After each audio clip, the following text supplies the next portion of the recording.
Allahu Allahu Allahu Allah Allahu Allahu Allahu Allah. Assalamualaikum warahmatullahi wabarakatuh. Alhamdulillahilladzi arsala rasulahu bil huda wa dinil haq liyudhhirahu 'ala dini kulli wa kafa billahi syahida. Asyhadu an la ilaha illallah wahdahu la syarikalah wa asyhadu anna Muhammadan abduhu wa rasuluh la nabiyya ba'da. Allahumma shalli ala sayyidina Muhammad wa ala alihi wa sahbihi ajmain. Amma ba'du fa ibadallah, usikum wa iyaya bittaqwallah faqad fadzal muttaqun. Qala Allah Ta'ala fil Qur'anil Karim, a'udzubillahi minasyaitonir rajim. Bismillahirrahmanirrahim. Ya ayyuhalladzina amanu taqullaha haqqa tuqatih wa la tamutunna illa wa antum muslimun. Shadaqallahul azim. Pertama sekali, puji dan syukur mari sama-sama kita persembahkan kehadirat Allah Subhanahu wa Ta'ala yang telah cukup banyak memberikan rahmat kepada kita, telah diberikan kepada kita nikmat iman, telah diberikan kepada kita nikmat Islam, telah diberikan kepada kita panjang umur, sehat walafiat, sehingga tanpa kekurangan suatu apapun pada hari ini tanggal 30 Oktober 2021 hari Sabtu kita masih sehat walafiat.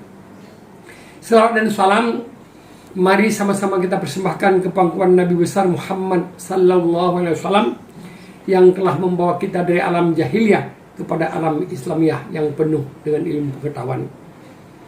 Sidang jemaah yang dihormati Allah, yang dimuliakan oleh Allah. Mari pada hari ini kita melihat ahli surga. Suatu hari ada satu orang lewat di depan Rasulullah. Kemudian Rasulullah mengatakan kepada sahabatnya, itu penghuni surga. Para sahabat semuanya terkejut melihat penampilan dia yang sangat sederhana. Bajunya sederhana, nggak pakai sepatu, tapi pakai sandal dengan sederhana juga. Para sahabat nggak berani menanyakan kepada Rasulullah, tapi dalam hatinya heran, kok bisa Rasulullah menyebutkan dia itu penghuni surga. Maka ada satu orang sahabat langsung datang ke rumahnya, mengatakan, wahai saudaraku, aku malam ini selama 3 malam ingin tidur di rumahmu. Kenapa? Ditanya. Saya kebetulan ada ketidakcocokan di dalam rumah tangga, dengan istri saya ada ribut, maka saya tinggal di sini. Boleh. Padahal bukan itu tujuannya, dia hanya ingin melihat apa yang dia kerjakan sehingga dia masuk surga, ahli surga, kata Rasulullah. Kemudian dia tidurlah. Dilihat malam pertama habis sholat isya langsung tidur. Nggak ada ngaji, nggak ada wirid, nggak ada baca Al-Quran, langsung tidur. Salat tahajud pun tidak salat orang itu ternyata. Kemudian dia lihat subuh, bangun salat subuh. Habis salat subuh tidak ada ibadah yang khusus. Selama 3 hari dia perhatikan hanya yang wajib-wajib saja yang dia laksanakan, yang sunat jarang dia laksanakan. Kemudian dia kecewa betul. Dia tanya, wahai saudaraku, saya selama 3 malam sudah tinggal di rumahmu. Sebenarnya saya nggak ada ribut dengan keluarga, nggak ada ketidakcocokan dengan istri saya. Cuman saya ingin melihat apa yang Anda lakukan, ibadah apa yang istimewa dari Anda, sehingga Rasulullah mengatakan Anda adalah penghuni surga. Kemudian orang itu pun menjawab, saya memang semua perintah saya laksanakan, semua larangan Allah saya tinggalkan. Salat wajib nggak pernah tinggal saya. Salat sunat jarang saya lakukan. Puasa wajib tidak pernah tinggal. Puasa sunat juga jarang saya lakukan. Cuman hati saya bersih.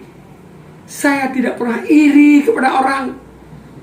Saya tidak pernah benci kepada orang. Saya tidak pernah takabur, tidak pernah ria, dan tidak pernah ujub. Kalau orang mengatakan kepada saya, langsung saya maafkan. Hati saya bersih. Rupanya gara-gara hati bersihlah menjadi penghuni surga. Dari cerita ini dapat kita ambil kesimpulan, percuma kita sholat siang malam, percuma kita puasa Senin Kemis, percuma ibadah kita cukup banyak, khatam Al-Quran, kalau hati tidak bersih, kita suka iri kepada orang, suka dengki kepada orang, tidak akan masuk surga.